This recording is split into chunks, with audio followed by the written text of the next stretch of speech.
spent half my fortune to send Paishion to school. I waited for him to place third in the imperial examinations, but instead, I received news of his marriage to the eldest daughter of the Duke of Qing and the arrest and imprisonment of the entire Shen clan. To save my family, I burned the marriage contract, handed over my trading company and shipping routes, and fled the capital on a dilapidated ship. It wasn't until 3 years later, when the northern frontier was facing a critical shortage of military funds, that the entire imperial court, civil and military officials alike, gathered at the Tongjin War, waiting for the 30 million taels in maritime trade revenue to be deposited into the treasury. Shui Mingshu, arm in arm with my former fiancé, asked if I had returned because I still hadn't given up hope. I walked past them and placed 3 silver key tokens on the silver inspection table. Minister Pei, Lady Pei, please make way. Don't delay state affairs. By the time the 37 ocean-going vessels entered the Tongjin waterway, the officials at the dock had already been waiting for 2 hours. The war in the northern frontier had just ended, yet the military pay for over 100,000 soldiers had been delayed for a full 3 months. Upon hearing that the Six Ports Merchants Association had brought back maritime trade proceeds worth 30 million taels, Han Weiqing, the Minister of Revenue, came in person, along with officials of all ranks from the Maritime Trade Bureau. Even more people had come from the Duke of Qing's mansion.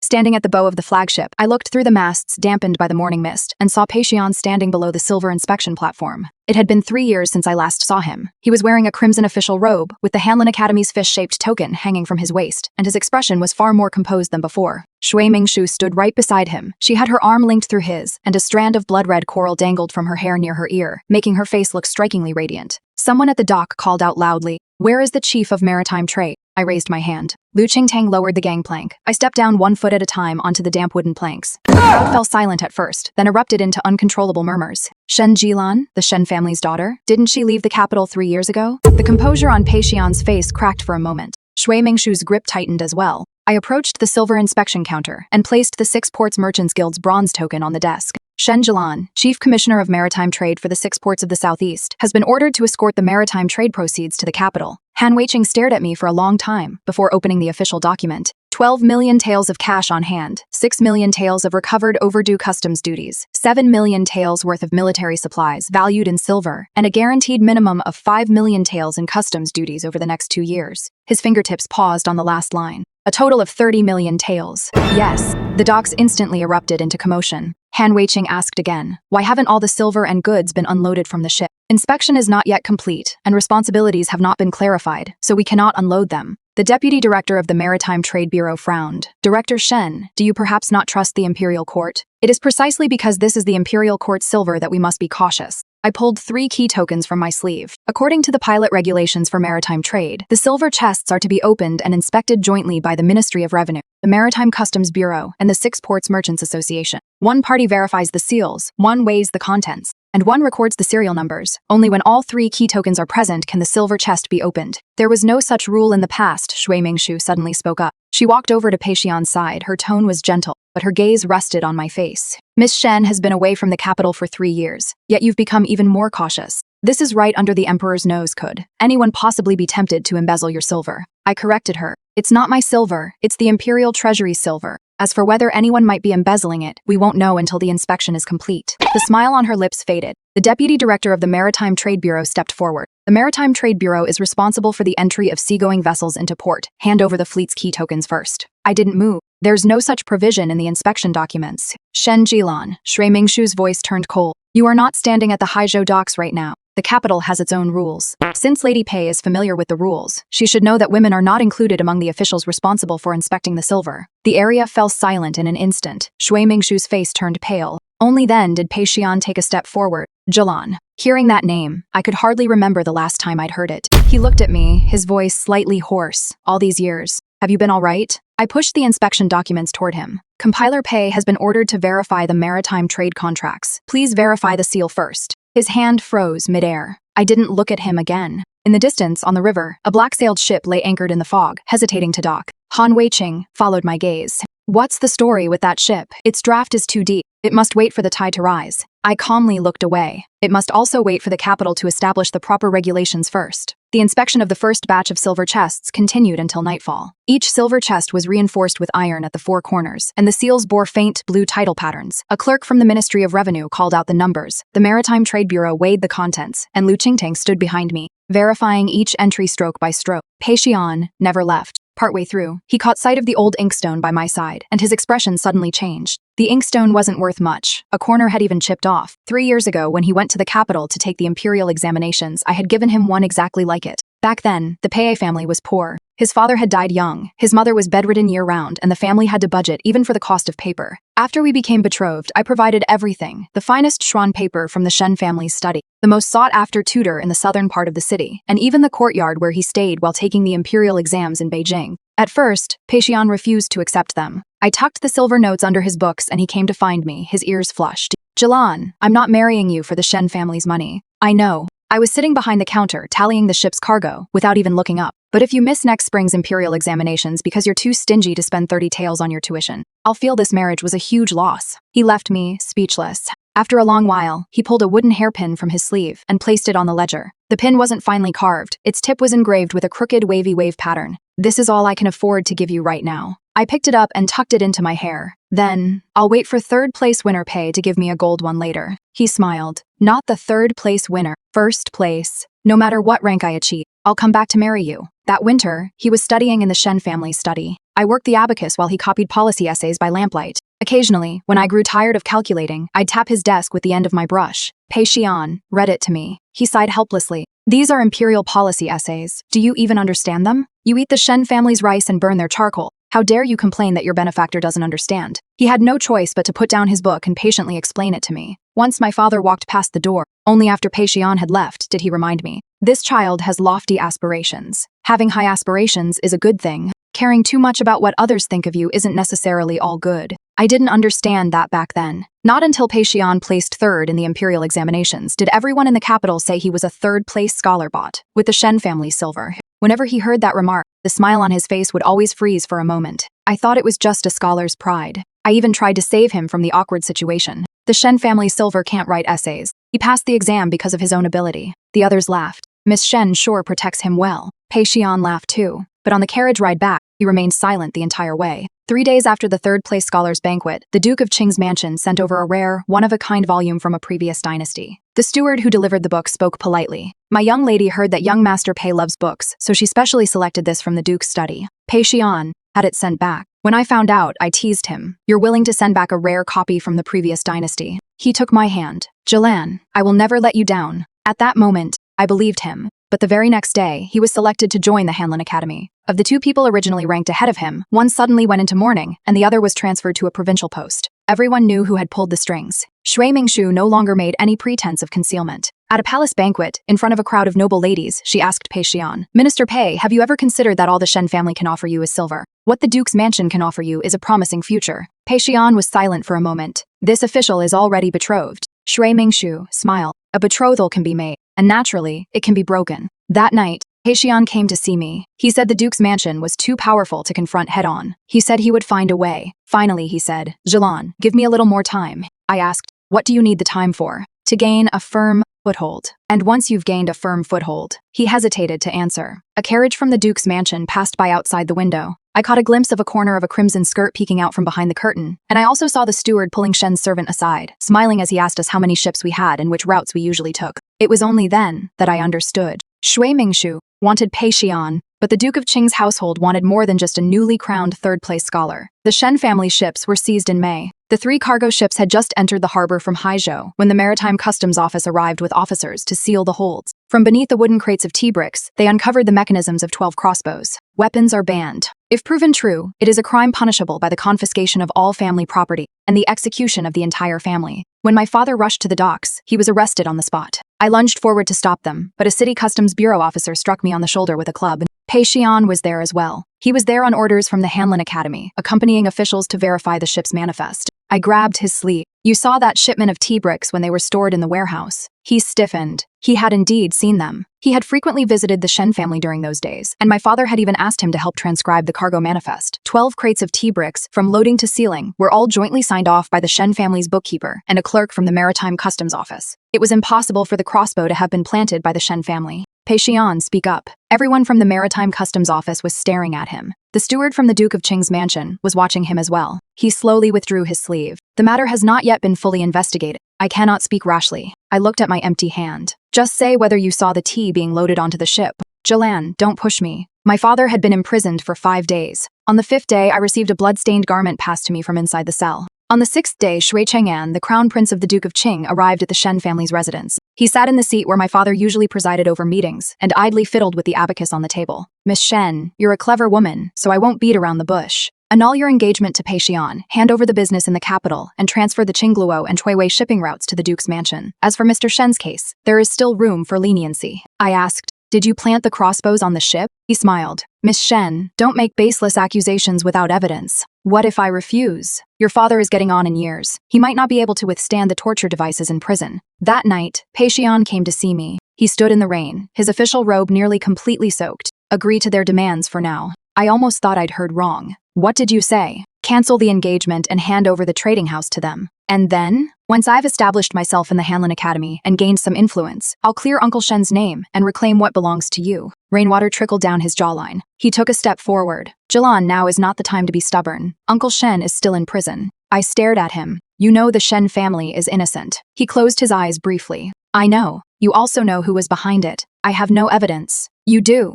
You saw the goods being loaded onto the ship with your own eyes. A single statement isn't enough to bring down the Duke of Qing's household." His voice suddenly rose, then quickly dropped again. "But if I speak up, my political career will be completely ruined. Who will save you then?" I suddenly felt exhausted. "Pei Xian, you're not waiting to save us later. You're waiting for the Shen family to pay the price for you first." His face turned deathly pale. I didn't say another word to him. The next day, the elders from both the Shen and Pei families arrived. I placed the marriage contract on the charcoal brazier. Pei Xian suddenly raised his hand. "Jilan." The corner of the paper had already caught fire. I didn't let go. The flames licked at his name and at the future I had imagined countless times. Only when the last bit of ash fell into the basin did I speak. "The betrothal is annulled. From this day forward, Magistrate Pei's future has nothing to do with my Shen family." Pei Xian stood rooted to the spot, his eyes bloodshot. "I never intended to abandon you, but you've already made your choice." 3 days later, my father was released. His left leg was so severely injured that it hurt the moment he touched the ground. The Shen family's merchant houses in the capital, warehouse deeds, ship deeds, and the 2 most profitable shipping routes, all were traded for his life. The first thing my father asked after waking up was about my marriage. I tucked the corner of his quilt in for him. I called it off. He was silent for a long time. "I've dragged you down, father." I turned away and wiped my tears on my sleeve. "He wasn't good enough for you." My father pulled an old abacus from his robe. It was missing a bead and the crossbar was cracked. "Take it with you. There are new ones in the accounting office. We can't lose this one." He clutched my hand, his voice very low. "Jilan, don't trust any ledger with just a single seal." At the time, I simply assumed he had been tortured into delirium. It wasn't until later that I learned he had nearly lost his life in prison because of those words. On the day Shui Mingshu and Pei Xian were married, half the capital turned out to celebrate. She was adorned in 10 of bridal finery, and her flower-decked palanquin was carried from the Duke of Qing's mansion to the Pei residence. The wedding money scattered along the streets amounted to more than an ordinary family's monthly living expenses. I did not go to watch. But on the 7th day after the wedding, people from the Duke of Qing's mansion came calling again. In Pei Xian's study, Shui Mingshu discovered the old inkstone case I had given him. She smashed the inkstone case to pieces, yet still felt it was not enough. Shui Chang'an placed a document before me, setting a deadline for my departure from the capital. 3 days. "The Shen family no longer owns any property in the capital. Why must we stay?" I asked. "What if I refuse to leave?" He glanced at my father's injured leg. "Miss Shen, you are welcome to try." That very night, my father had our belongings packed. At the height of the Shen family's prosperity, they owned more than 20 seagoing vessels. On the day they left the capital, all that remained was a single old ship, one that had been taken as payment for a debt and which no one else would have. The ship's hull was leaking, and the mainsail had been patched in 7 places. Liu Qingtang stood beside the gangway, her face taut with tension. Her father had once served as a bowman for the Shen family. 3 years ago, he set sail on a merchant ship and never returned. After the Shen family's downfall, everyone else had left. Only she and her mother remained. "Miss, everything's been loaded." I helped my father aboard the ship. By the time Pei Xian arrived at the pier, the ship had already set sail. He stood on the shore, calling my name. I didn't turn around, but my father lifted the cabin curtain and took a peek. "He's here." Are you sure he's not here?" I handed him the bowl of medicine. "The wind is strong. Don't look." The ship sailed south along the Grand Canal and reached the sea 7 days later. On the night we set sail, the southeast wind suddenly picked up. Liu Qingtang climbed the mast, but his expression changed the moment he looked out. There are 3 fast ships behind us. There were no flags flying on the ships, but 2 red lights, one high, one low, hung at the bow. That was the signal used by pirates to indicate they were in pursuit. Our rickety old ship couldn't outrun those fast ships. The crew was pacing anxiously. Someone suggested throwing the cargo overboard. I glanced at the nautical chart. "We can't head south." The old skipper froze. "The Haizhou military port is to the south. They're forcing us south on purpose." The bow of the fast ship was reinforced with iron. If they really wanted to hijack the cargo, they wouldn't bother chasing us. They'd just ram us head on. They aren't after the cargo. I rushed into the cabin and dragged out the wooden chest containing my father's old ledgers and abacus. A pirate's arrow immediately pierced the doorframe. That's what they're after. Liu Qingtang sliced through the arrow shaft with a single stroke of his sword. What should we do? The tide was ebbing. To the west lay a patch of black reefs hidden beneath the water's surface. Only sailors who had navigated this route year after year knew the entrance. I ordered the crew to take in half the sail, deliberately slowing our speed. The pirates thought our ship was damaged and quickly closed in. Half a foot to port, the old skipper bellowed. Any further off course, and we'll hit the reef. The old ship scraped past the reef, its hull emitting a teeth-grinding screech. The first fast ship followed suit and turned. It had a deeper draft than ours. The sound of its bow striking the black reef was clearly audible, even through the wind and waves. The two ships behind didn't have time to avoid it and collided one after another. I immediately ordered the sailors to hoist the sails to full. The wind filled the old sails, patched 7 times, and the stitching began to tear apart inch by inch. By the time we rode the ebb tide out of the reef zone, only half of the mainsail remained. Before anyone had a chance to breathe a sigh of relief, a row of torches suddenly lit up ahead. Several warships blocked our path across the sea. A black military banner unfurled in the wind. The Jing Navy. The man in command stood at the bow, clad in black armor, his hand resting on the hilt of his sword. The lead ship, halt and prepare for inspection. Liu Qingtang muttered a curse under her breath. I too felt that our luck today was absurdly bad. After the warship drew near, the man stepped onto our deck. He first glanced at the torn sail, then looked toward the pirate schooner trapped by the reefs. A Shen family ship? Yes. How did you know the entrance to Black Reef? I've been sailing since I was 12. He motioned for his bodyguard to open the chest. I stepped in to stop him. He looked up, his gaze as cold as the winter waves off Haizhou. Do you suspect the Jing Navy of stealing your goods? I suspect everyone these days. He studied me for a moment. Hua Chenzhou, Admiral of the Jing Navy. Shen Jilan. I know. He turned toward the cash box. 3 merchant ships have been hijacked recently, and each time the pirates knew the sailing schedule in advance. You were pursued as soon as you set sail, yet managed to escape by using the reefs. That's too much of a coincidence. I understood. Commander Huo suspects I'm colluding with the pirates. That's right. Then, you shouldn't have inspected my cargo. I pointed to the fast ships sinking in the distance. You should have inspected their draft. Hu Chenzhou furrowed his brow.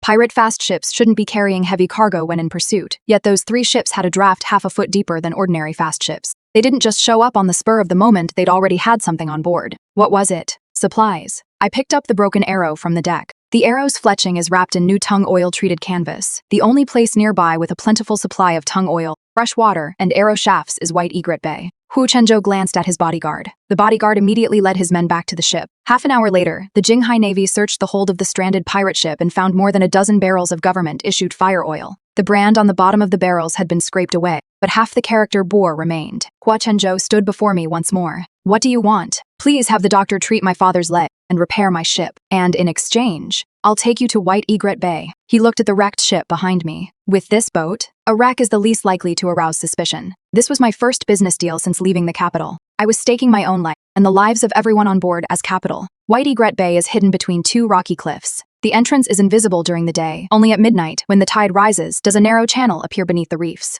I led the way for the Jinghai Navy. Yet Huo Chenzhou didn't fully trust me. He had his personal guards man the helm, keeping his sword within arm's reach at all times. If the channel is wrong, you'll die first. I stared at the tide line ahead. Commander Huo, there's no need to keep reminding me. If this warship crashes into the reef, I won't survive either. He said nothing more. At the first hour of the midnight watch, the channel emerged. The Jinghai Navy extinguished their torches and sailed into the channel, guided by the undertow. The pirates were unloading their cargo on shore. A fierce melee raged until dawn. I hid in the ship's hold, cross-checking the cargo manifests of the seized goods, while outside the clanging of blades, shouts, and the splashes of bodies hitting the water never ceased. Liu Qingtang suddenly burst in, clutching a bolt of silk. Miss, look. Half of the cargo number on the silk had been scraped off. I recognized the remaining half of the character. Every ship in the Shen family has its own cargo number. This bolt of silk came from the Fuanwangui, which went missing 3 years ago. There were 47 crew members aboard the Fuanwangui, including Liu Qingtang's father and older brother. Liu Qingtang's hands were still trembling. They didn't run into a storm. No. I flipped open the pirates' cargo manifest. The list contained only quantities, no source of origin, yet in the lower right corner was the imprint of an official seal that had been cut off. When Huo Chenzhou entered, there was still blood on his shoulder armor. When he saw the silk, his expression shifted slightly. Do you recognize it? It's the Shen family's goods. I handed him the fragment of the official seal. Not all the merchant ships that have gone missing over the years were simply plundered at random by pirates. Hua Chenzhou was silent for a moment. Military rations destined for Haizhou have also gone missing. How much? 70,000 shi. What did the imperial court say? They said the grain supervisor embezzled the supplies and has already been executed. I stared at the severed official seal. A dead man's guilt is the easiest to use. Hua Chenzhou lowered his eyes to look at me. Do you want to investigate? I want to find the Shen family ship. The ships are most likely gone. Then I'll look for the cargo, the accounts, and the survivors. He sheathed his knife. The Jinghai Navy is only responsible for coastal defense. I didn't ask you to seek justice for me either. I closed the cargo manifest. Huadu will oversee your military rations. I'll investigate my ships. If our paths cross, we'll travel together for a while. He looked at me for a long time. Is Miss Shen always so blunt in business? Politeness won't fix a ship. On that occasion, the Jinghai Navy replaced our mainsail for us and also brought in the best surgeon in Haizhou. My father's leg wasn't fully healed, but at least it was saved. I didn't flee south anymore. I stayed in Haizhou and used the batch of silk I'd recovered from White Egret Bay to make my first shipment. At first, only 3 small boats were willing to join me. With pirates running rampant, merchant ships sailing alone were the easiest targets. I coordinated the sailing schedules of the 3 families, asked Hua Chenzhou to chart a safe waterway patrolled by the Jinghai Navy, and centralized the procurement of goods to reduce costs. The first voyage turned a profit. On the second voyage, we encountered a storm, and 1 ship sank. The shipowner came to me in tears, saying his entire family savings were tied up in the ship. I compensated him with my entire share of the profits. Liu Qingtang disagreed. This isn't our fault, but I was the one who assigned the ship to the fleet. If you keep compensating people like this, everyone who suffers a loss will come after you. That's why we need to establish rules. I stayed up all night to draft the first shared risk shipping contract. All merchants joining the fleet were required to pay a 10% risk deposit based on the value of their cargo. If a ship was destroyed, it would be replaced. If cargo was lost, it would be compensated. And in the event of a sailor's death or injury, compensation would be paid first. Many people accused me of bringing bad luck. 6 months later, pirates attacked a fleet, killing 13 sailors. While other shipowners were still passing the buck, the Shen merchant fleet had already delivered compensation to the families. Those who had cursed me began lining up to sign ship contracts. The fleet grew from 3 ships to 12, then to 29. I also kept 2 sets of accounts at every port. 1 set traveled with the ship, and 1 was kept at the port. When Huo Chenzhou noticed this, he asked me, to guard against pirates, to guard against the authorities. You're quite honest. Official seals can be forged, shipping manifests can be swapped. If we keep only 1 set of accounts, we're bound to die again sooner or later. The following year, the Maritime Trade Bureau seized our entire shipment of porcelain on the grounds that the seal impression was illegible. By the time the shipment was released, the foreign merchants had already driven the price down by 30%. Huo Chenzhou urged me to file a complaint. I shook my head. Everyone in the Maritime Trade Bureau is a protege of the Duke of Qing's household. Filing a complaint would only result in losing another shipment. So, are you just going to put up with it? Let's record it first. I instructed the bookkeepers at the 6 ports to separately record the dates the ships were detained, the officials in charge, the cargo losses, and the final destinations of the goods. That same winter,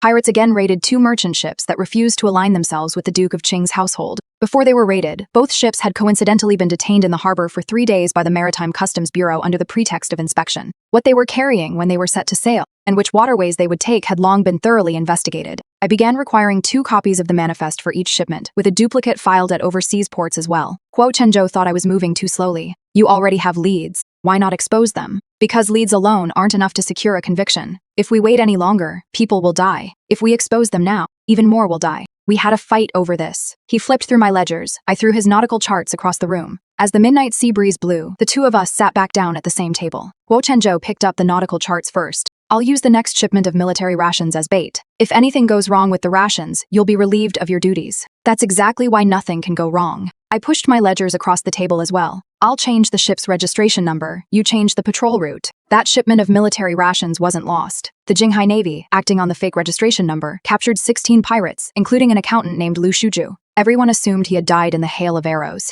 That night, Huo Chenzhou asked me, why did you spare him? There are many pirates who can kill, but few who can keep track of the spoils. Liu Shuju was no good man. He traded information for his life, only to turn around and try to sell our hideout to the Duke of Qing's mansion. We changed ships 3 times before we managed to hide him. In the spring of the 3rd year, the imperial court opened the 6 ports to maritime trade on a trial basis. Using the 6 ports fleet as collateral, I signed long-term cargo contracts with 3 overseas ports, recovering for the court the customs duties that had been underreported for years. The Ministry of Revenue sent people to audit the accounts. After reviewing 137 volumes of subsidiary ledgers, Han Weiqing said only one thing. Merchants pursue profit, yet their accounts are kept more meticulously than those of the government. I replied, because when the government makes a single accounting error, it loses its official position. When a merchant makes a single error, he loses his ship and his life. That year, I was elected by the merchants of the 6 ports to serve as the chief commissioner of maritime trade. When the imperial court ordered me to escort the proceeds to the capital, Huo Chenzhou asked only one question. Have you thought it through? I have. The capital isn't Haizhou. That's why I'm bringing more than just silver. He looked toward the black-sailed ship moored furthest out. It isn't entering the harbor with you. It's waiting. Waiting for what? I fastened the wooden box containing the 3 key tokens, waiting for someone to make a move. The celebratory banquet following the silver inspection was held in the rear hall of the Ministry of Revenue. Shui Mingshu arrived very late. She had changed into a pomegranate red court gown, but still wore that strand of blood coral by her ear. When Liu Qingtang saw her, she nearly dropped the wine cup she was holding. "Miss, that coral." I pressed my hand against hers. 3 years ago, the final cargo manifest of the Wangui was included 2 crates of blood coral. Each piece bore the wax seal of the South Island Trading Company. The earring Shui Mingshu wore had exactly the same dark red spots. Sensing our gaze, she raised her hand and touched the earring. "Miss Shen, having spent so many years at sea, you must have seen many rare items. What's the matter? Is there something wrong with this coral?" I lifted my teacup. "It's beautiful. My father purchased it from a merchant from overseas." She turned to the others with a smile. "Miss Shen now oversees the 6 ports fleet. She spends her days interacting with sailors and foreign merchants, so naturally her experiences are far broader than ours. We women who are confined to the capital. Still, it must be exhausting for a woman to be away from home year after year." Some caught the implication in her words and bowed their heads to stifle their laughter. Shui Mingshu continued. "Miss Shen has remained unmarried for 3 years. Could it be that she still harbors feelings for her former lover?" Pei Xian, seated across from her, paused for a moment. I didn't look at him. "Madam Pei, have you come today to inspect the silver on behalf of the Ministry of Revenue, or to ask questions on behalf of the capital's matchmakers?" Someone couldn't help but burst out laughing. Shui Mingshu's expression darkened slightly. "I'm just concerned about you." "Then, there's no need." I had Liu Qingtang present 3 deeds. "Minister Han, these are the long-term cargo contracts for the ports of Yunluo, Jinshi, and Fuyue. Please verify them." Han Weiqing unfolded the first one, his expression gradually turning serious. Over the past decade, the trade routes controlled by the Duke of Qing's household had reported customs duties to the imperial court that amounted to less than half of the actual revenue collected. Yet the prices ID obtained were even lower, while the tax rate was 30% higher. "That's impossible," the superintendent of the Maritime Customs Bureau blurted out. "How could foreign merchants agree to such terms?" "Because the 6 ports are now supplying goods collectively. No single money house can drive down prices anymore, and there's no need to pay tolls to pirates." I looked up. With fewer middlemen involved, everyone stands to make more profit. Duke Shui Chongyue of Qing sat at the head of the table throughout. Only upon hearing these words did he slowly set down his wine cup.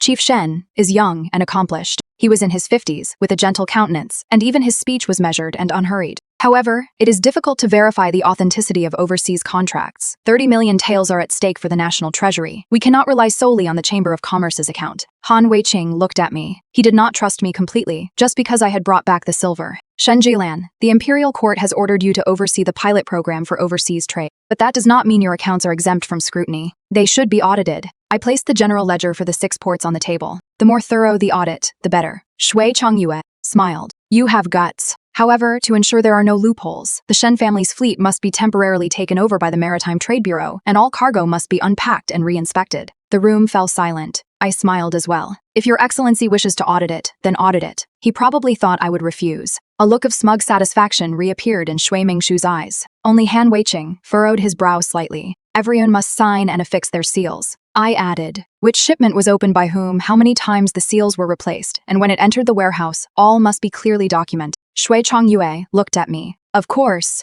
2 days later, the Maritime Customs Bureau seized saltpeter from my cargo ship, 40 crates. To be exact, the dock where the inspection was taking place was packed with onlookers. Zhou Cheng, the deputy commissioner of the Maritime Customs Bureau, pointed at the batch of saltpeter and shouted, "Saltpeter is on the list of banned goods. The Shen family's fleet has smuggled 40 crates of it. The evidence is irrefutable." Shui Mingshu stood under the awning, a smile playing on her lips. So Miss Shen built her vast fortune overseas through this kind of trade. Quite a few merchants immediately distanced themselves from me. I only invested in 2 ships. I knew nothing about the cargo. What Chief Shen does behind closed doors is none of our business. The very people who were surrounding me yesterday, toasting me, were now running away faster than anyone else. Han Weiqing ordered his men to seal off the docks. "Shen Jilan, do you have anything to say?" "Weigh them." Zhou Cheng was taken aback. "What?" "These 40 shipping containers each weighed 162 jin when loaded onto the ship. Weigh them again now." A large scale was brought in. The first container, 203 jin. The second container, 201 jin. Not a single one of the 40 containers matched the original weight. Zhou Cheng sneered. "Since the goods were swapped, the weights are naturally different. This only proves that you tampered with them while overseas." I crouched down and pulled a wooden nail from the bottom of the crate. Shen's crates are made of southern camphor wood, and the nails are forged at the Haizhou Ironworks. The heads are flat, and the shanks bear 3 hammer marks. I tossed the wooden nail at his feet. This nail is a northern pine nail commonly used in the military armory on the outskirts of Beijing. It has a ridged head and only 1 hammer mark at the tail. Zhou Cheng's expression changed. I pointed to the seal again. Shen's crates are sealed with the knot tied to the left. But on this batch of crates, all the knots are tied to the right. The seal clearly bears the Shen family's mark, he snapped. Just because there's a mark doesn't mean it hasn't been opened. Lu Qingtang brought over a bucket of warm water and submerged the seal in it. The paper quickly split into 2 layers. The original seal had been cut open and re-glued. The onlookers immediately erupted in an uproar. I looked at Han Weiqing. When the crates arrived at the port, the Maritime Customs Office weighed them once. Upon entry into the warehouse, Deputy Commissioner Zhou personally inspected the seals. 40 crates of cargo weighed nearly 1,600 jin at the capital S docks. Deputy Commissioner Zhou, tell me, did this saltpeter just fly in from the sea? Cold sweat broke out on Zhou Cheng's forehead. He tried to make excuses, but Han Weiqing had already ordered a search of the armory. That evening, the armory was found to be missing 40 crates of saltpeter, as well as a batch of northern pine nails. Zhou Cheng was escorted to the Ministry of Revenue's prison. The interrogation lasted until midnight, when he finally confessed. However, he claimed he had only accepted money to frame someone else to pay off his gambling debts. Who gave you the money? Han Weiqing asked. The manager of the Huifeng Money House in South City. Who instructed the money house? I don't know. Upon hearing this, Shui Chongyue personally submitted a memorial demanding severe punishment for Zhou Cheng and a crackdown on the Bureau of Maritime Trade. The next day, the manager of the HSBC Bank was found dead in his cell. He had taken his own life out of fear of punishment. The trail had been completely cut off. Han Weiqing threw the confession in front of me. You've cleared yourself of the saltpeter charges, but all you've managed to track down is a deputy commissioner. The Duke is more willing to make sacrifices than I imagined. What do you mean? Zhou Cheng has done more than one favor for them. They'd sacrifice him in a heartbeat. The confession mentioned a place. The 7th secret warehouse. Lu Qingtang immediately volunteered to investigate. I refused. The moment Zhou Cheng opened his mouth, the money house manager died. Someone must be watching that place. She clenched her teeth. The cargo from the Wangui may be inside. That's exactly why we can't rush. I've waited 3 years. Her eyes reddened. My father and brother don't even have remains. I just want to know where they actually died. I remained silent for a moment. Take 2 people with you. Reconnaissance first, don't go inside. She agreed, but she still managed to track down the old boatman who had swapped the cargo crates for the Shen family. All those years ago, the old boatman was hiding in a distillery on the outskirts of the city. Upon hearing that the Shen family was seeking to reopen the case, he immediately dropped to his knees. It was the Maritime Customs Office that forced me to do it. Where did the crossbow come from? I asked. The 7th secret warehouse. Who gave the order? His lips trembled. I didn't see anyone. I only saw a private seal. What kind of seal? Suddenly, the sound of shattering roof tiles came from outside the window. Liu Qingtang rushed out after the sound. When I turned back, the old boatman was already clutching his throat. A fine needle had been driven into the side of his neck. Before he collapsed, he grabbed my sleeve and managed to say only 2 words. 7. Harbor. On the 3rd day after the old boatman's death, my father went missing. I had originally arranged for men to escort him to the capital. The convoy was ambushed on a mountain road 50 li from the capital. The axles were hacked through, and 4 guards were killed. My father's body was not found at the scene. Only an abacus bead remained. The bead was engraved with a tiny notch. That night, Shui Chang'an's men delivered a wooden box. The box was empty. The messenger said, "Hand over the overseas subsidiary ledger, otherwise the next box will contain one of Master Shen's fingers." Lu Qingtang drew her sword to give chase, but I stopped her. "We won't catch them. Are we supposed to just hand over the ledger to them? We can't give it to them. What should we do, Master?" I clenched the abacus bead so tightly my fingernails nearly sank into the palm of my hand. 3 years ago, to save my father, I had already handed over the marriage contract, the trading house, and the shipping routes once. Backing down didn't stop them. It only made them think that anything belonging to the Shen family was fair game. Footsteps sounded outside the door. Pei Xian entered alone. "I can save Uncle Shen." Liu Qingtang stared at him coldly. "On whose behalf has Magistrate Pei come to deliver a message now?" "I only wish to speak with Jalan." I had the others leave. Pei Xian closed the door. 3 years had passed, and for the first time genuine exhaustion showed on his face. "The Duke of Qing's mansion wants the copy of the ledgers. Hand them over, and they won't harm Uncle Shen." "Do you trust them?" "At least for now. Uncle Shen is only of value as long as he's alive." "And then what?" "I'll hand over the fleet, admit to smuggling, and get kicked out with my father again." He hesitated at the question. "Jalan, I know you hate me. You think too highly of yourself." His hand clenched suddenly. I was indeed in the wrong back then, but at the time, I was just a 3rd-place scholar who'd recently joined the Hanlin Academy. I had to wait outside the door just to catch a glimpse of the Duke of Qing. How could I possibly stand up to them? "So you chose to remain silent on their behalf." "I had absolutely no other choice." "You did." I looked at him. "It's just that choice would have cost you your official position." The room was so quiet you could hear the candle wick crackling. Pei Xian averted his gaze from me. "I didn't come here today to argue about the past. The Duke has already agreed that, as long as you stop investigating, he'll have the Shen family's old case reopened and will return a portion of their property." "A portion?" "Jalan, getting some of it back is better than getting nothing at all. On the condition that I keep my mouth shut." He didn't deny it. I let out a laugh. "You've become quite adept at negotiating terms on behalf of the Duke of Qing's household. I'm doing this for your own good." He suddenly took a step forward. You don't understand how treacherous the waters are in the capital. You'll bring back 30 million taels, and His Majesty will reward you. But what happens after that? You're still a merchant, and you're still a woman. The Duke of Qing's household has had disciples for generations. Do you really think a few ledgers will be enough to bring them down? And your father? His voice dropped slightly. Jilan, stop gambling with the lives of your loved ones. I looked at him, recalling that reign 3 years ago. Even his words of advice were almost the same. Give in for now. We'll talk about it later. Pei Xian, have you always thought that as long as you turned back to explain, I would understand you? His lips twitched. I didn't let him speak. Whether you and Shui Mingshu are getting along well is none of my business. Whether you have your own reasons is also none of my business. I only remember that when the Shen family's ship was inspected, you saw the cargo but said you couldn't speak freely about it. Today my father has gone missing, and you've come again to persuade me to hand over the evidence.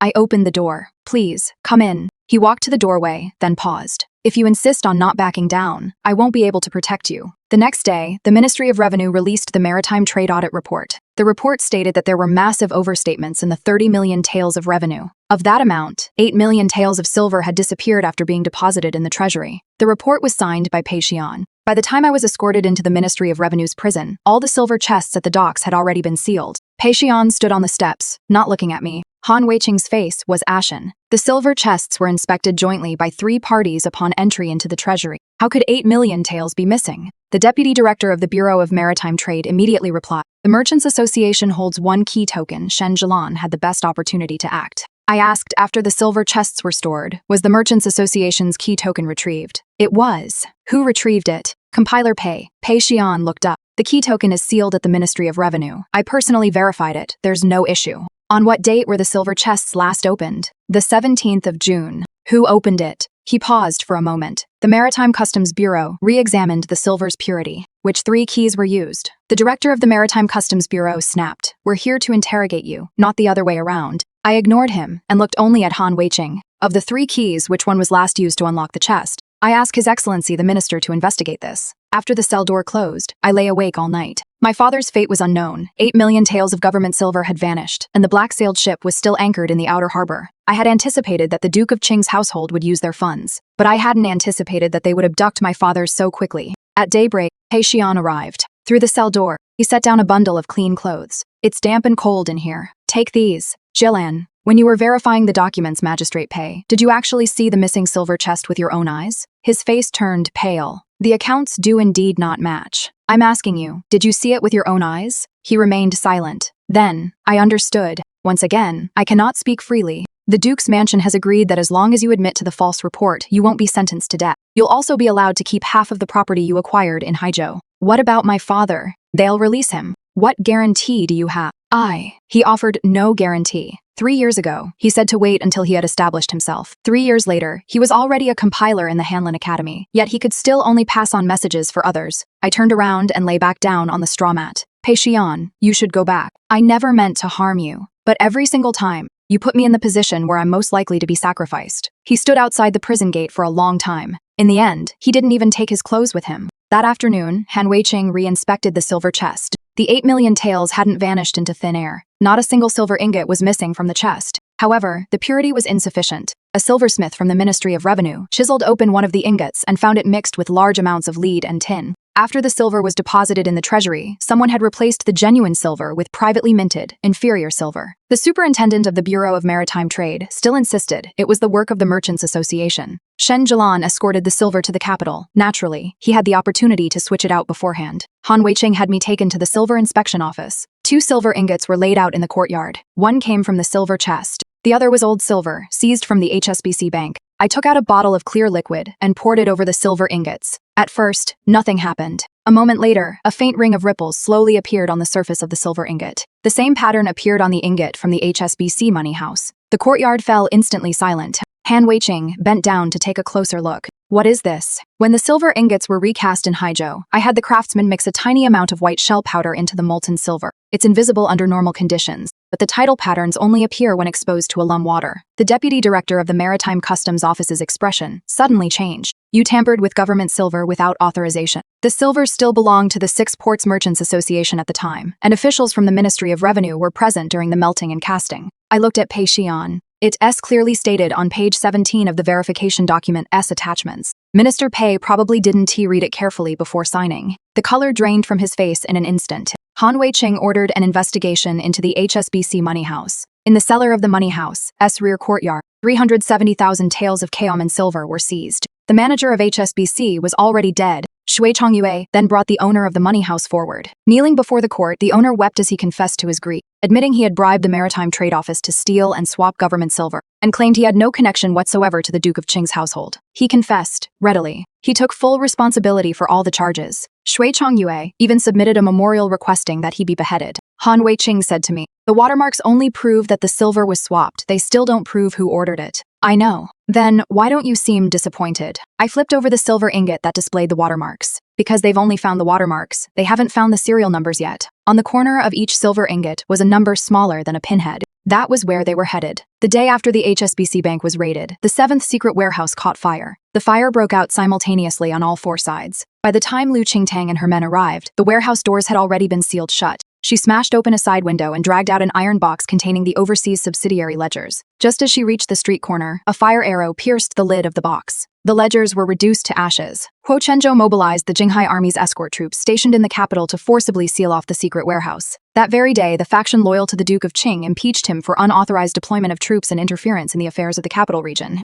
His military token was confiscated. He was also suspended from duty pending an investigation. At dusk, another charred corpse was discovered outside the city walls. The body was wearing the clothes my father had on when he left home. There was an old wound on his left leg, and half a wooden token from the Shen family lay beside his hand. I was taken there to identify the body. The charred corpse was unrecognizable. Only that wounded leg looked exactly like my father's. Lu Qingtang knelt in the mud, her eyes bloodshot and terrifying. It was my fault that something happened to Master. I crouched beside the body, but didn't dare touch it. When I was little, my father took me out on a boat for the first time. We encountered rough seas, and I was so scared I clung to the mast and refused to let go. He stood beside me, smiling. As the daughter of a merchant sailor, you can't be afraid of the water. I cried, saying I'd be swept away by the waves. So he tied me to himself with a rope. Dad's right here. Later, the Shen family was raided and he broke his leg in prison. As we left the capital, he was still sitting at the bow of that ramshackle boat, telling me not to be afraid. But this time, he wasn't standing behind me. I stared at that charred corpse, and all the sounds around me faded into the distance, until someone placed a hand on my shoulder. I grabbed that person's wrist with my other hand, using nearly all my strength. Huo Chenzhou, let me hold on. He had long since changed out of his official robes, and was now wearing only dark gray civilian clothes. The bones haven't been examined yet, he said. There's an injury to the left leg. The injury can be faked. The clothes are his. The clothes can be changed, too. I looked up at him. Do you know something? He was silent for a moment. People from the Duke of Qing's mansion were watching us from behind. Shen Jilan, don't ask me this here. I abruptly let go of his hand. He turned and walked away. In that moment, I didn't know whether to believe him. Back in my cell, Shui Mingshu arrived. She looked at me through the bars, a small smudge of blue sealing wax on the edge of her sleeve. The crates in the 7th secret warehouse were sealed with this very wax. I heard Mr. Shen has passed away. Her tone was very soft. I didn't really want to come see you, but Xian has been restless lately. If you confess, he'll be able to rest easy. I stared at her sleeve, thinking I was looking at the jade bracelet on her wrist. She deliberately adjusted her cuff. In life, one must accept one's fate. If you'd left the capital sooner back then, your father wouldn't have been tortured. And if you'd handed over the secondary ledgers sooner now, he might not have died either. I rushed suddenly to the fence. The iron chains rattled loudly. Shui Mingshu took a startled step back. I gripped the wooden railing and stared intently at her. Where did you bury him? She quickly regained her composure. I don't know what you're talking about. Shi Mingshu. A smug look returned to her eyes. Shen Jilan, did you really think bringing back 30 million taels would be enough to overshadow the Duke's mansion? The ledgers were burned, the witnesses are dead, and Huo Chenzhou has been suspended. All that's left of your father now is a charred corpse. She took a step forward and lowered her voice. You've lost. My breathing was ragged as I pressed my forehead against the cold wooden railing. She looked at me for a moment before walking away with a satisfied expression. After the footsteps faded into the distance, I slowly raised my head. Blue sealing wax. Blood, coral. She had personally visited the 7th dark vault. The jailer came in to bring my meal. Tucked beneath the bowl was a tiny note. It contained only 4 characters. As long as the man lives, the ship sails. It was Hua Shenzhou's handwriting. I swallowed the note. Then I knocked on the cell door. Tell Minister Han. At tomorrow's court session, I am willing to confess my guilt publicly and reveal the true whereabouts of the 30 million taels. On the day of the court session, I walked into the Xuanzhang Hall in chains. Merchants are not permitted to discuss state affairs, and women are certainly not allowed to enter the hall without a summons. But since the 30 million taels concerned military pay, The emperor granted me permission to speak outside the hall. Shui Chongyue stood at the head of the officials, his expression composed. Pei Xian stood behind him, his face looking much more haggard overnight. Han Weiqing asked, Shen Jilin, did you say you were willing to plead guilty? Yes. A murmur rippled through the hall. Shui Mingshu was not entitled to attend court, yet she waited outside the palace gates. She had likely long since prepared herself to witness the Shen family's final humiliation. I knelt down. This humble subject is guilty. My crime is that, knowing full well the silver from the national treasury would be stolen and swapped upon its arrival in the capital, I still handed it over to the treasurer. Shui Chongyue's brow twitched slightly. The director of the Bureau of Maritime Trade exclaimed sternly, You had indeed planned this all along. If I hadn't handed it over, how would they have had the chance to act? Han Weiqing placed a bar of Kaoman silver before the imperial desk. Your Majesty, in addition to the tide pattern mark, each silver ingot bears a serial number. Last night, I verified the 370,000 taels seized from the money house. The serial numbers range from Qing San Yi to Qing Wu Qi, all belonging to the first batch deposited in the treasury. The emperor asked, What about the rest of the silver? I looked up. According to the Duke of Qing's money laundering routes over the past decade, the money house is only responsible for receiving the first batch. The silver ingots are to be remelted and recast, then transported by the silk merchant south of the city to estates outside the city walls. Shui Chongyue said indifferently, Can the speculations of merchants be used to slander the Duke? Whether it's speculation or not, an investigation will reveal the truth. There are far more than 100 estates outside the city. I placed the abacus beads my father had left me in the palm of my hand. Investigate the 170 lie southeast by the Whitestone River, with 2 withered locust trees in front of the gate. Shui Chongyue's expression finally changed. Han Weiqing immediately requested imperial permission to investigate the estate. 2 hours later, the imperial guards carried back 26 silver chests. The chests were filled with tide-patterned silver. There were also 3 warehouses piled high with goods from the missing merchant ships. Silk, spices, porcelain, and medicinal herbs. The ship names had been scraped off each batch of goods, but indentations remained that could not be completely smoothed away. Lu Qingtang recognized the cargo from the Wangui. She knelt before the crates, running her hands over them for a long time. The imperial guards also uncovered 2 crates of blood coral.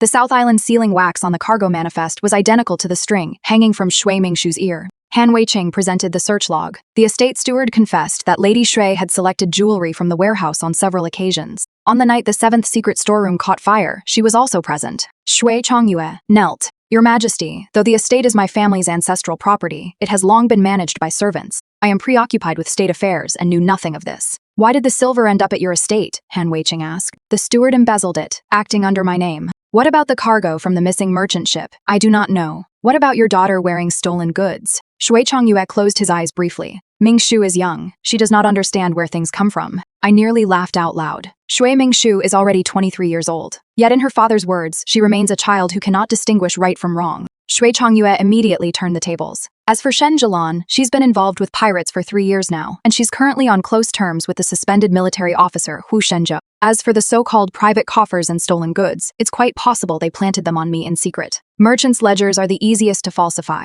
A few pieces of second-hand goods cannot prove that this servant has colluded with pirates. He looked at me. Miss Shen, can you produce any living witnesses? Silence fell over the hall. He had hit upon the most crucial point. The estate could be blamed on the steward. The silver could be blamed on the money house. As for the stolen goods, I could claim ignorance. No one could prove that the Duke of Qing's mansion had directly ordered the pirates to raid the ship. I spread out my father's old abacus. Let's not rush to talk about witnesses just yet. Your Grace, perhaps you should explain the 7 secret harbors. Shui Chongyue's gaze suddenly darkened. 1 bead was missing from my father's abacus. There were also 7 inconspicuous knife marks on the crossbar. I had always assumed they were just signs of wear and tear. That was until he went missing, leaving behind that chipped abacus bead. What the old boatman said before he died wasn't 7 harbors either. It was 7 outposts. That was the old name for 7 coastal sentry posts. I placed the abacus bead back into the notch. The notch on the bead aligned perfectly with the 7th scratch on the crossbar. My father often said not to trust accounts bearing only a single seal. The Duke of Qingguo's private accounts, including cargo manifests, the maritime customs clearance registers, and the pirate loot-sharing ledgers, all used the same numbering system but did not record real names or actual locations. The 7 notches on the abacus corresponded to 7 secret landing sites. The so-called 7th secret warehouse is not actually the 7th warehouse. It is the 7th secret harbor.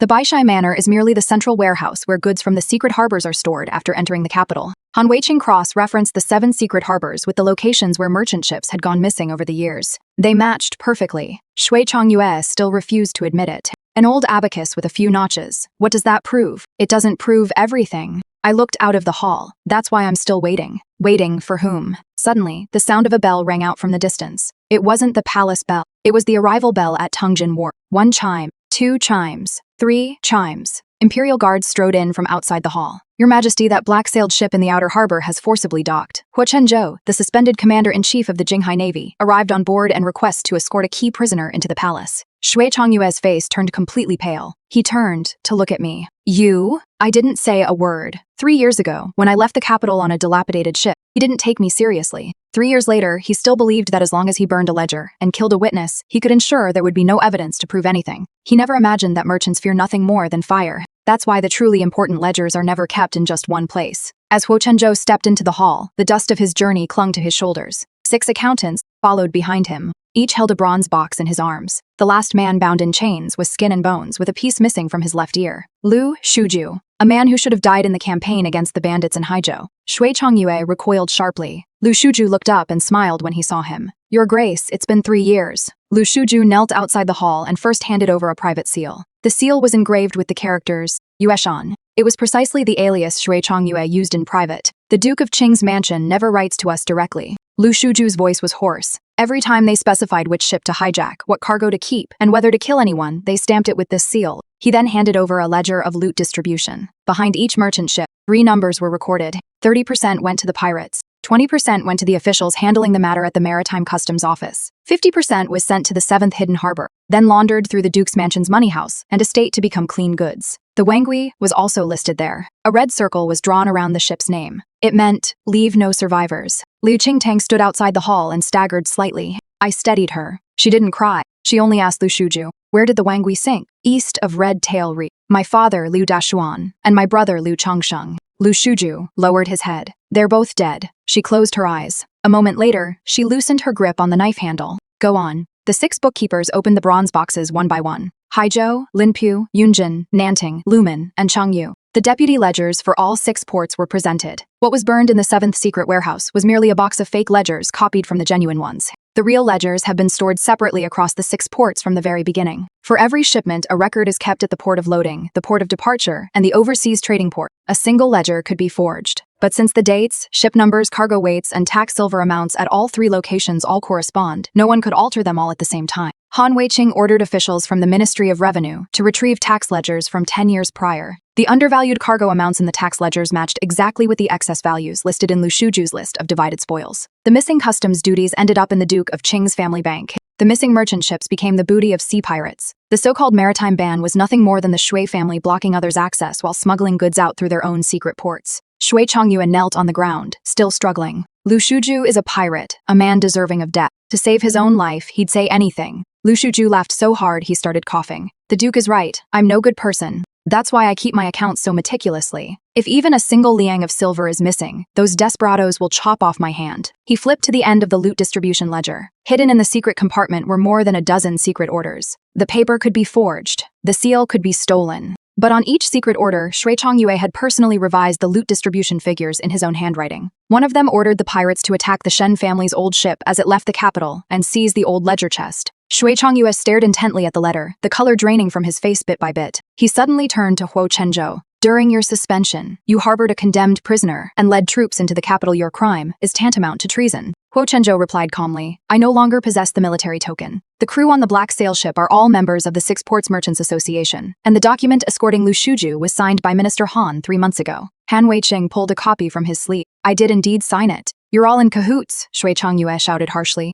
This was premeditated. The Duke is mistaken. I spoke up. If you hadn't stolen the silver, burned the granary, or kidnapped my father, these matters would simply have been handed over to the Ministry of Justice for a thorough investigation. You're just too impatient. He wanted to pocket 30 million taels, so he followed the most familiar route for laundering the silver. He wanted to destroy the overseas subsidiary ledgers, so he personally exposed the 7th secret warehouse. He wanted to silence witnesses, so he had Shui Chang'an's men use the secret port and forged seals from 3 years ago once again. With every move he made, he added a new piece of evidence to the old case from 10 years ago. Footsteps sounded outside the chamber again. I turned around. My father was being supported by others as he walked in. He had lost a lot of weight, and there was a wound at the corner of his forehead. But he was alive. I froze in place, suddenly unable to take a single step. When my father saw me, he smiled first. Father said, "Don't be afraid." My vision suddenly blurred. Huo Chenzhou whispered. Among the carjackers were retired veterans from the Imperial Guard. The secret sentries I had arranged weren't able to rescue him on the spot. It wasn't until we tracked them to the 7th Hidden Harbor that we managed to rescue Master Shen.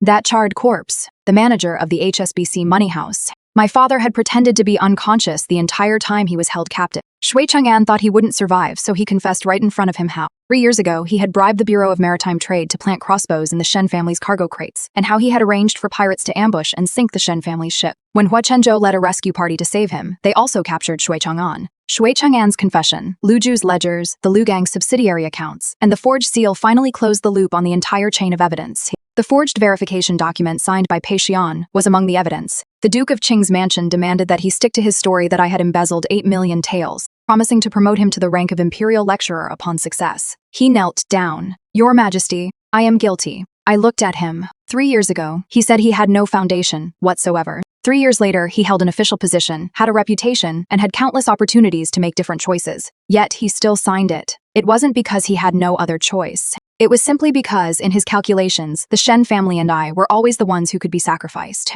The Duke of Qing's mansion was sealed off that very day. The Imperial Guard seized more than 20 official seals of the Bureau of Maritime Trade, dozens of blank ship deeds, and a roster of merchant ships that had gone missing along the coast over the past 3 years from the Duke's mansion. What Shui Mingshu found waiting for her outside the palace gates was not my confession. It was the imperial decree ordering the confiscation of our family's assets. When she was taken to the Ministry of Justice, she was still wearing that pomegranate red palace gown. The blood coral had long since been removed and sealed away as contraband. When she saw me, she rushed toward me suddenly. Shen Jilan, you're the one who ruined me. The guards stopped her. Her hair was disheveled. The composure she'd shown when we first met at the pier was long gone. If you hadn't come back, none of this would have happened. My father only wanted to save the Duke's mansion. What do the acts of those pirates have to do with me? Han Weiqing ordered his men to present the sealing wax from the 7th secret storehouse, and the lamp oil used to burn the ledgers. She was the one who had sent the lamp oil there. Before the fire broke out in the secret storehouse, she had also ordered the blood coral from the Wangui to be moved elsewhere. Unfortunately, it was too late. Shui Mingshu's face turned deathly pale. I was just afraid Shen Jilan would use those things to frame me. I didn't know they were stolen goods. Liu Qingtang suddenly stepped in front of her. You've been wearing them for 3 years. My father and brother's remains have been lying at the bottom of the sea for 3 years, and you've been wearing the cargo they were escorting on your ears, and you tell me you didn't know? Shui Mingshu backed away under her intense gaze. She turned and grabbed Pei Xian. Husband, speak up for me. Pei Xian didn't move. Xian, everything I've done was for you. If Shen Jilan hadn't refused to disappear, how could I have felt at ease? I only cared so much about you that I had my brother force her to leave the capital. She looked at me through her tears. You've won. I'll give Pei Xian back to you. Just say I didn't know about it, and let me off this once. I suddenly found it laughable. Even at this moment, she still thought we were fighting over Pei Xian. Shui Mingyu, I hated you when you stole the betrothal, but that hatred vanished long ago during the first storm we encountered after leaving the capital. She froze. I'm holding you accountable today, not because of a man. It's because you knew the Shen family was innocent, yet you used my father's life to force me to hand over the family estate. It's because, to make your own marriage look respectable, you forced us to leave the capital and let the pirates ambush and kill everyone on board. And the 76 sailors who went missing from the Wangui, the Chang'an, and Ruping Wharf, they aren't just a minor source of unease in your marriage. They are all human lives. Shui Mingshu's lips trembled. She looked at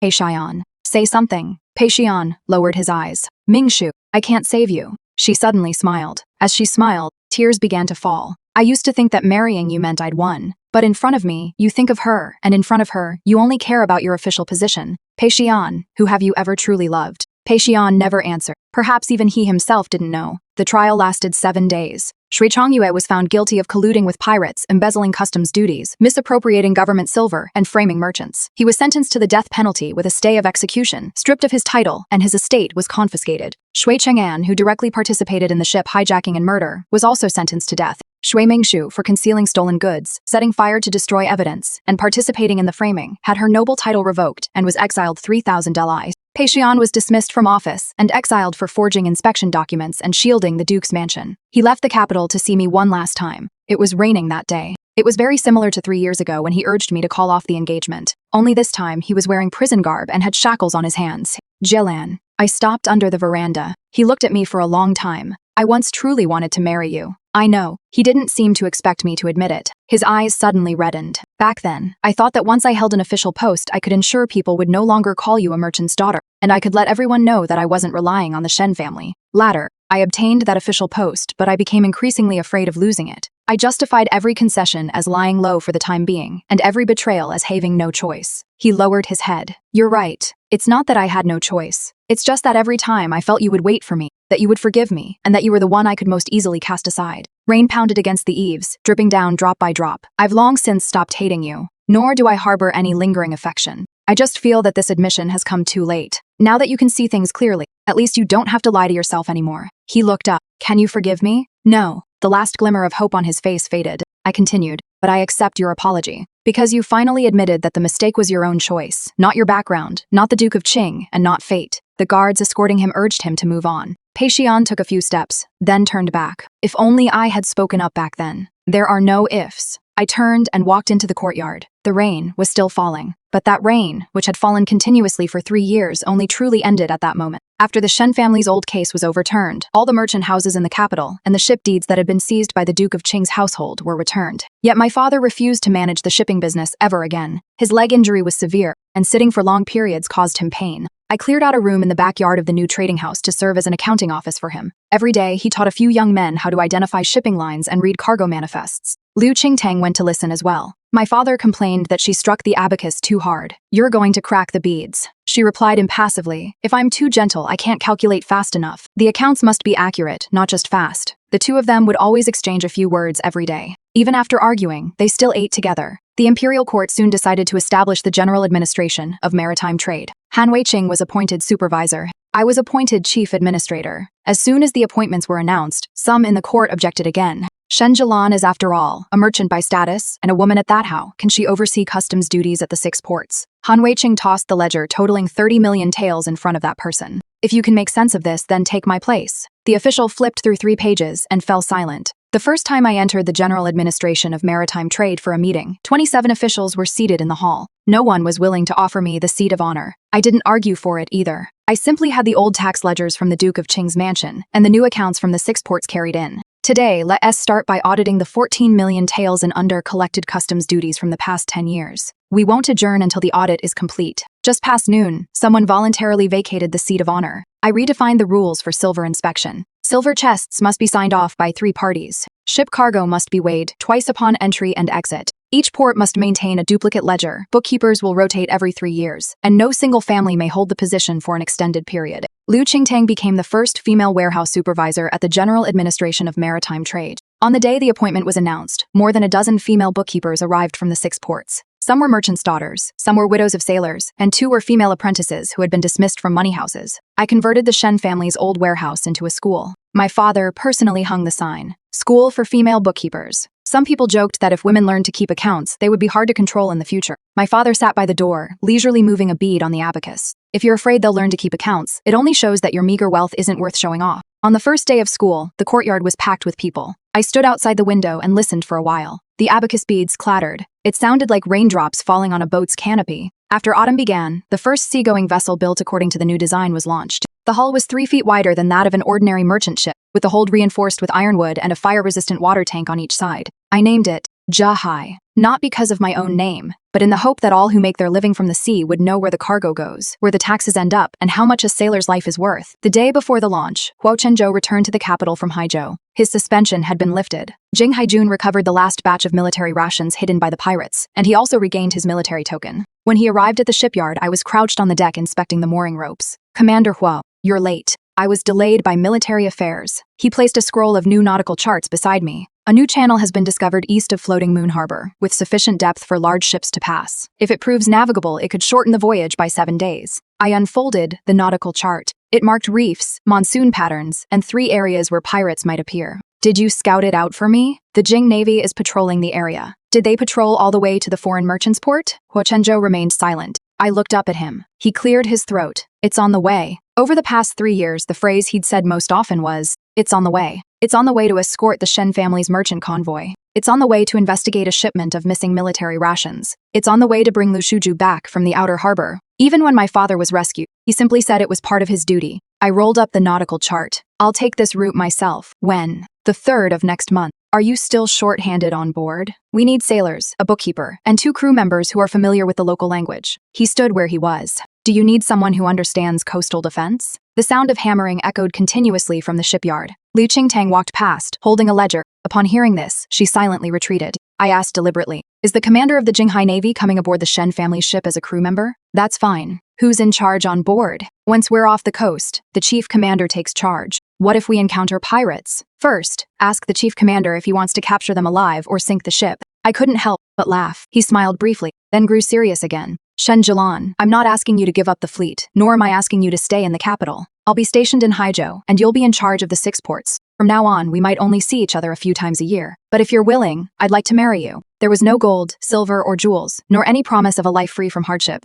With so many storms at sea, no one can guarantee it won't be hard work. I looked at him. I'll be in charge of the Shen family's fleet. It should have been yours all along. I won't give up control of the general administration of maritime trade just because we're married. Minister Han wouldn't allow you to give it up anyway. What if we disagree in the future? Just like before. Smash the nautical chart? Better not smash the new one. This scroll took 2 months to draw. I rolled up the nautical chart and tapped him on the shoulder. Well, that depends on how well you handle this trip. His eyes lit up. Does that mean Chief Shen has agreed? He's only allowing you to board the ship. That's enough. The auspicious time for setting sail had arrived. Liu Qingtang shouted from the shore, "Hoist the sails." Thick ropes slid off the capstan. The massive white sail rose inch by inch, billowing in the wind. 3 years ago, I left the capital with my father aboard a leaky, dilapidated ship. Back then, everyone thought the Shen family would never return. But now, on the river, the Shen family's new ships are unfurling their sails one after another. Huo Chenzhou stood beside me, raising his hand to hold down the nautical chart fluttering in the wind. I looked up ahead. The tide was rising. Set sail.